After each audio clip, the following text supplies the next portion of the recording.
being joined by student athletes from Fairleigh Dickinson, Darnell Edge, Jaleel Jenkins, and Mike Holloway Jr. Just a couple things before we get started. There's no video recording or flash photography allowed. For video, you can use the distribution sites that are straight across the hall at the back of the room. When you have a question, raise your hand. We'll bring the mic around. We ask that you wait for the mic, identify yourself by name and affiliation. And when we have the student athletes up here, we just ask that you please direct your question to a specific student athlete during the press conference. So we'll open the floor for questions.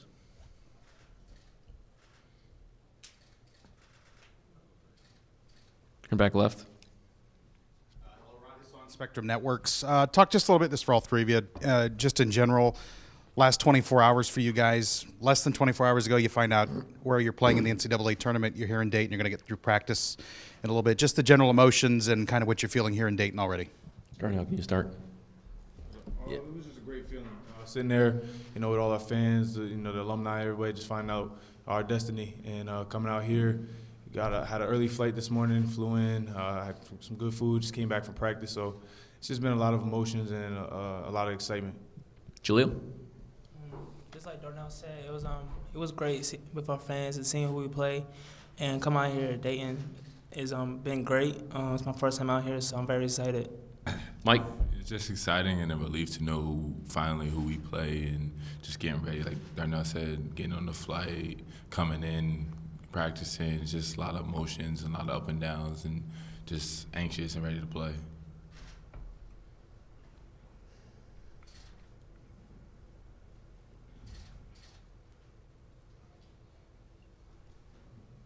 Back right. Nick Curver, University of Dayton. Including the tournament, you won your last 9 games of the season. What clicked for your team as a whole? Mike? One word, and that's family. Like we came together, and after a great team meeting a while back, and we just became one big happy family, and we came together as brothers and one unit, and that helped us in the long run and bring us to the championship.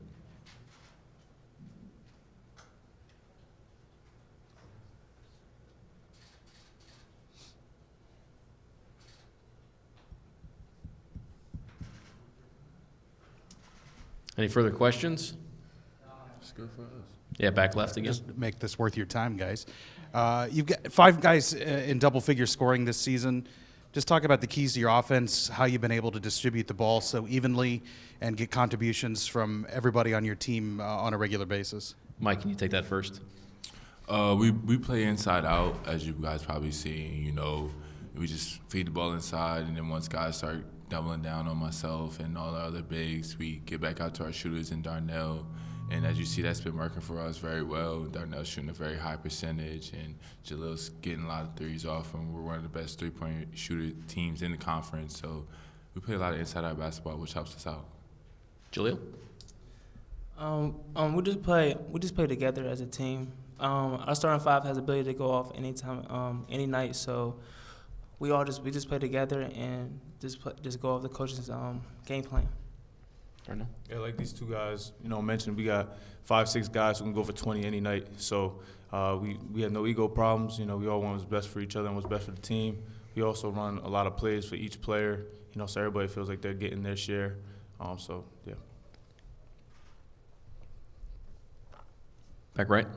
Hi, Jackson Fairleigh Dickinson, as you guys know. This is for Jaleel and this is for Jaleel and Darnell. You guys are up there in the top 10, I think, in the country right now, minutes per game, but you're playing close to 40 minutes a game. But down the stretch, you still make all your free throws. What would you attribute that to? I mean, you're both up 88, 89% on the season. In the last couple minutes, you still seem to make them despite potential fatigue. Darnell, can you start? I think it's just confidence. Us playing that many minutes, it shows that the coaches have trust in us being on the court. And me and Jaleel, we want the ball in our hands when it comes down to late in the game to seal the game with free throws. So, Jaleel? First off, you gotta get a lot of treatment after practice, so you stay healthy throughout the season, and just practicing and just being confident.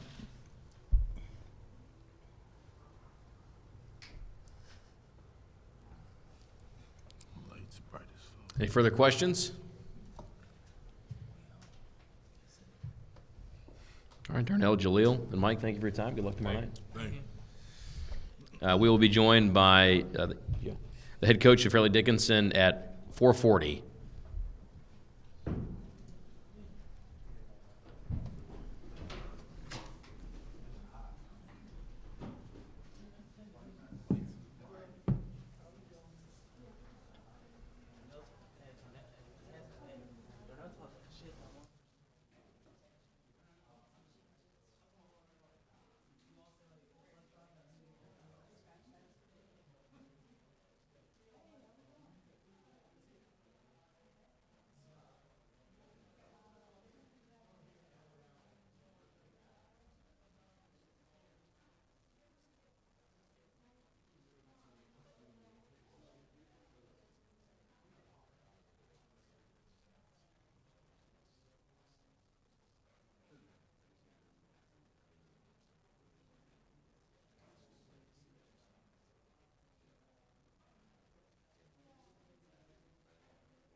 Good.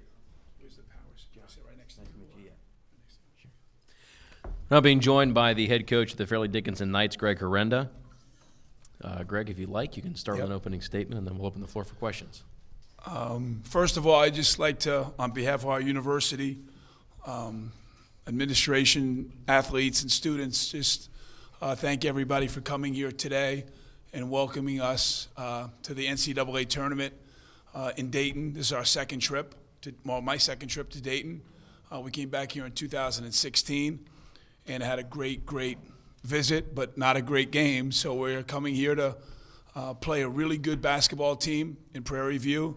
But our goal is to win a basketball game tomorrow night at 6:40. But we're very humbled and grateful and gracious to be here in Dayton to be the first game of the 2019 NCAA tournament. Questions for Coach Horrenda? Thank you. Back right. Rod Hissong from Spectrum Networks. You alluded to your second trip back as coach just 2 years ago. Yep. Any preparation changes from last time? Anything you want to do differently, or were you happy with at least the preparation? Just to clarify, I probably made a mistake. It was 3 years ago in 2016. And the biggest difference is now the freshmen that were on that team are now seniors. So our program has grown. Mike Holloway and Darnell Edge are tremendous senior captains that have won a championship in our conference, have been here, and now have grown into men, getting ready to graduate and now getting ready to win their first game in an NCAA tournament. So I think we're more prepared from top to bottom. This is my 6th year at the university, and we have better players. We have more players. We have a tremendous staff. And I think the trip and all the media surrounding it, we've handled better. Today at practice, I remember in 2016, we just practiced like Vince Lombardi and the Green Bay Packers, and we probably went overboard. Today we took care of business and rested a little bit. We need to be prepared to play a really good team that's going to press us and really test us. So I just think in totality, our experience this year is hopefully going to help us advance in the tournament. Here in the middle right. Hi, Tyler Johnson from the University of Dayton. Coach, you kept the rotation pretty tight in the NEC tournament, specifically in that title game.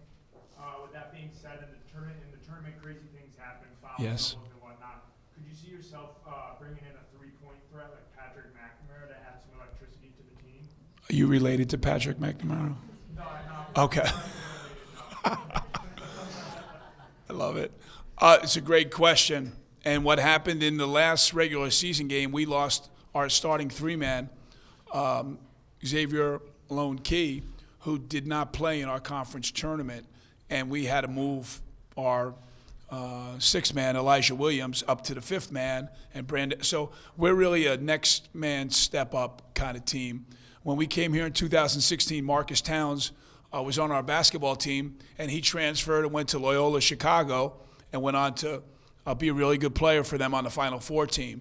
So when we lost Marcus, it was next man up. We lost Darian Anderson, who's going to be a Hall of Fame player at the end of last year, and we went to the semifinal game. So individual talent will take you so far, as you well know, but the team is going to take you to championships. And, you know, tomorrow night, if we need to use any of the available players, I have confidence in all, some more than others, obviously. We have really good 6, 7, but the only reason why 7, 8, 9, and 10 are not good yet is they don't play as much, and that's the experience factor.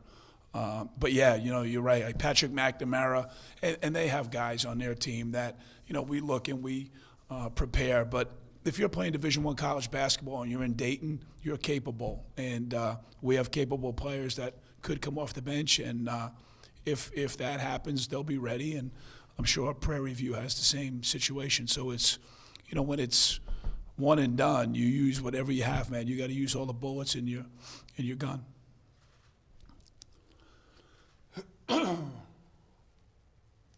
Back left.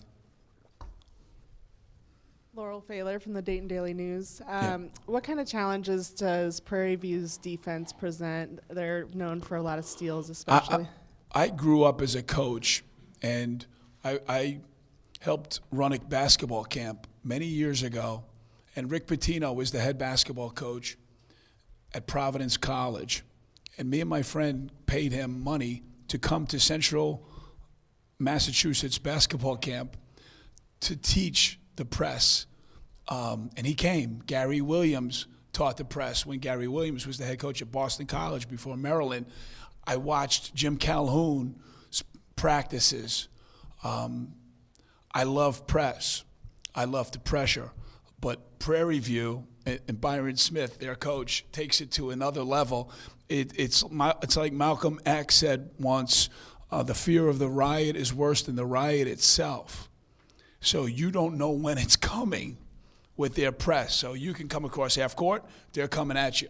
You can inbound the ball, they're coming at you. They could trap out of their zone.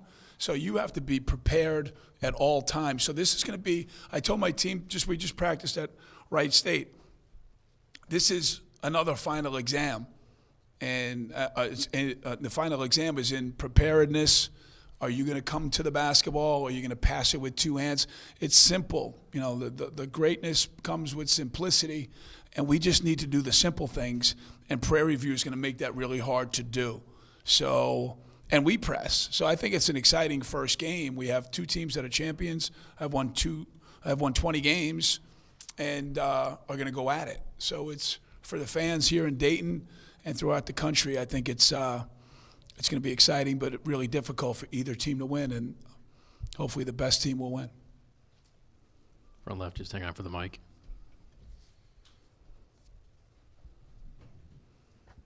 Yeah, Blake Anderson, University of Dayton. I was just wondering, what were some of the key points of emphasis on the defensive end and offensive end going into this game? Yeah, offensively, take care of the basketball and run our stuff. We run good. We led our conference in field goal percentage and three-point field goal percentage. So we shoot the ball well because we run good offense and get good shots. We just don't get, lucky. We have the number one free throw shooter from last year, Darnell Edge, and he's in the top 5% or the top 5 in three-point field goal percentage shooting. So offensively, take care of the ball and put it in the basket. Defensively, we've got to keep everything in front of us and rebound the basketball, and just make sure they have to work for their shots. So it's funny when you get down to it. It's the same things you say on the first day of practice. Take care of the ball, rebound, pass it. It's simple, and I don't care if it's Fairleigh, Dickinson, and Prairie View or Carolina and Iona. Everyone's saying basically the same things. But it's a truism, man. Simplicity sustains, and we have to do the simple things really, really well, and that's not easy to do, especially against a team like Prairie View. You're on the right. Good afternoon, Coach. Garrett Hill, University of Dayton. With Nadi Basiri being cleared to play, how do you plan on utilizing his talents as a forward to your advantage on Tuesday? If not, do you see him as a potential leader on the bench for this team moving forward? Nadi played, I think, 2 games this year and tweaked his back and has never been able to play again. And now he's practicing. And quite honestly, I don't know how much he's going to be able to give us. But that being said, Nadi Basiri, to know Nadi is to love Nadi. He is much. You watch the end of the bench tomorrow night. I don't know. He looks like Vlade Divac, and he just has a personality. Like everybody goes to everybody. Like gravitates to Nadi Basiri, and that's so important. I just think at this time of the year, when you have a teammate next to you that he's got your back, it just makes that player better. And I tell our players every day, we'll do it here in a few minutes, just cheer for your teammates. Help your teammates. And you all know that. When you guys are students at Dayton, it looks like, a lot of you guys, when you know your classmate is behind you and wants you to do well in your project, guess what? You're going to do better in your project. And Nadi, off the floor, you can't quantify what Nadi Basiri brings to our team. Now, if he goes in the game and he scores buckets, I'm going to be the happiest person. And so is his mom and dad who are driving out here tomorrow. But I don't know how many minutes he can give us, but he gives us so much more than minutes and points to complete our team. You're in the right. Nick Kerber, University of Dayton. Can you talk about your senior leadership and being that it's the second time these seniors are in the tournament, how you hope it'll benefit you tomorrow? Yeah, I said this before. It's like you can't put a number on experience. It's like going on your first date. You know, you're nervous and it's there's tenseness in your first date. But on that second date, you kind of feel a little bit better. You know what I'm saying? And this is our second date here. So I think our experience of just being here and being a senior it just happens. It's an intangible. But here's the key, though, and it's a great question. Our two seniors score points, rebound, steal the ball. Our seniors are productive. So you're going to listen to productive people. You know, if you're listening to a kid that's got a 2.2 grade point average, you know, going into your, like, you know, whatever class you take, and you're like, I ain't listening to him. I don't know about you. But if there's a kid with a 3.8, I'm on him.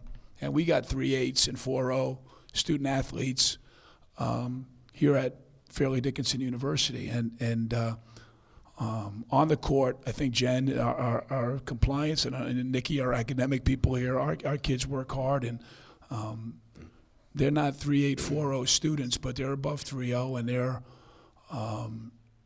I'm very proud to be their coach for 4 years, and I think these guys are very proud to be their teammates. So I think they're going to do well and lead. Back right. Hi, Coach. Seth Jones, University of Dayton. I know that you won your 200th career game this season. Mm-hmm. I imagine that's not like at the forefront of your mind, but how much fun have you had, not from just that game, but how much fun have you had coaching this team all year?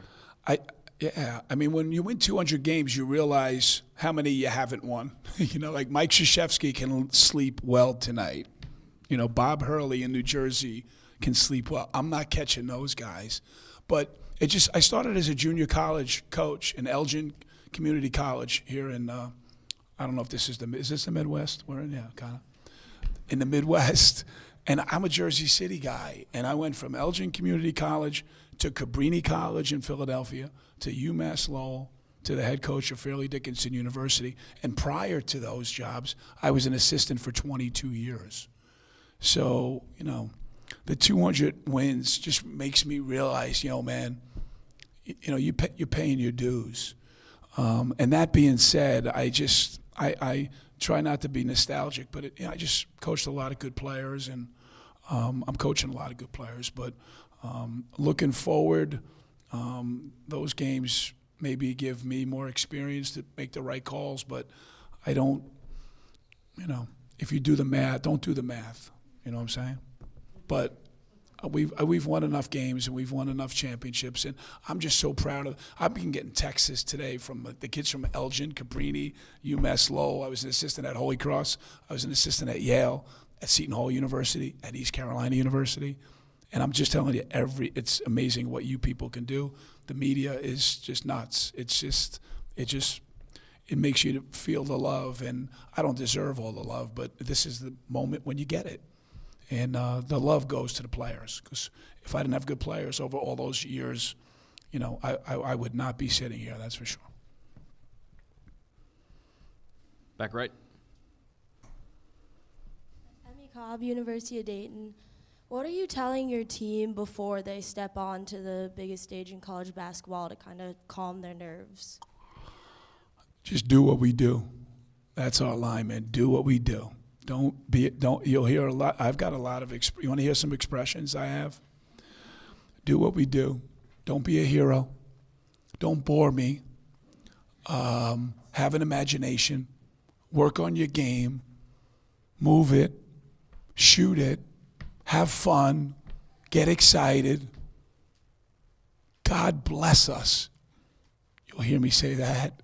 Because sometimes our guys do something and my George Blaney was my mentor at Holy Cross, and that was his line. And I say it, and the players tell me, I don't even know I say it. So they'll make a mistake. And I just say, God bless us. And it's so what I tell them is what I tell them every day. I think if you try to reinvent yourself, on this stage now, then you're making a big mistake. So just do what you do, and don't worry about who you're playing. It's how we play. And I think if we play our game, and I'm sure, Byron Smith is saying the same thing, but if we play our game, I like our chances tomorrow night. I really do. But I think you need to give players confidence, and I give these guys the green light. Right now, we have Darnell Edge is tied, I believe. Brian, is this true? He is tied. He's tied with Mustafa Jones for the all-time leading three-point shooters in America at Fairleigh Dickinson. And I coached Mustafa Jones, who was a walk-on at Hartford, and we took him at Fairleigh Dickinson and became the all-time leading three-point shooter. Darnell Edge, we recruited as a 17-year-old freshman, and 4 years later, now he tied Mustafa. So I can't be accused. The players accuse me of a lot of things. One is not letting them shoot. If you are open in my program, you are mandated to shoot. So if you can shoot. And Darnell, Reggie Miller's doing a game tomorrow night, and Reggie Miller might be one of the great shooters in the history of the game.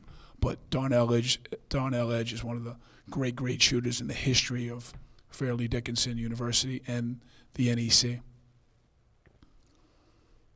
Any further questions for Coach Arenda? Yep, on the right. How we doing again, Coach? Yep.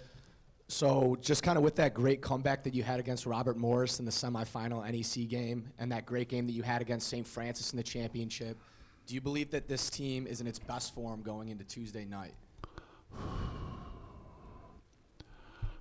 Best, it's close to.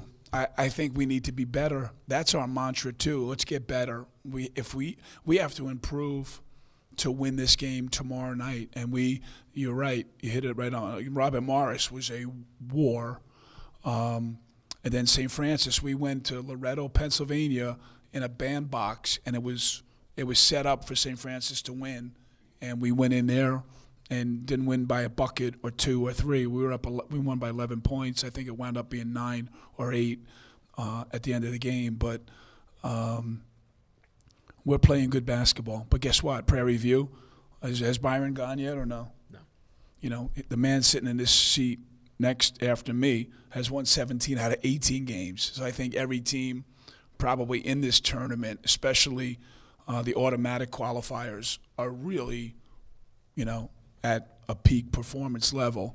But I know our team is, and I know Byron's team will be, and tomorrow night we'll find out who moves on. Time for a couple more. Any further questions for Coach? I have a question. Can I ask a question? Sure, yeah. Am I an adjunct professor at Dayton University? I mean, why are you mandated to be? I'm impressed. I mean, you're dressed, you look it, and you feel it. And I was an adjunct professor at East Carolina University, and I loved it. I'm a teacher. I have my own radio show, if you want to listen to my radio show, the Greg Arenda. Just the other day, I had Dick Vitale on my show. So if you want to do something, if you really want to be special, man, just do it. And, it's, and if I can do it, and I'm glad no one asked me, and this is the finality of it. 11 months ago, I was in the hospital, and I had 2 major blood clots, one in my thigh and one in my abdomen. And I had 104.5 fever, and I didn't know if I was going to make it out of the hospital. I was with my wife and my son in San Antonio, Texas. And 11 months later, I sit here. And it's not me, it's the people at the hospital, my family, and my team that brought me back to this point.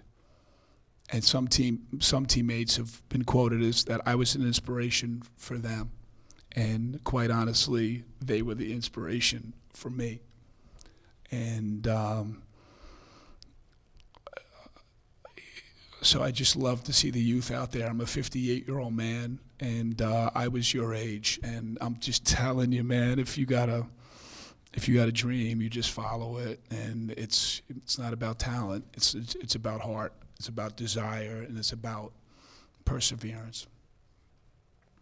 So this is like class trip of the sport media class. Pardon me? So we have a class trip. Oh, okay. Are you the professor? Yes, I'm a professor. Everybody gets an A today. Everybody gets an A. But I appreciate it. You have presentation is important, and I look out, and it's class. Professor, it's class. Greg, thank you. Good luck tomorrow night. Okay, great. Thank you very much, everybody.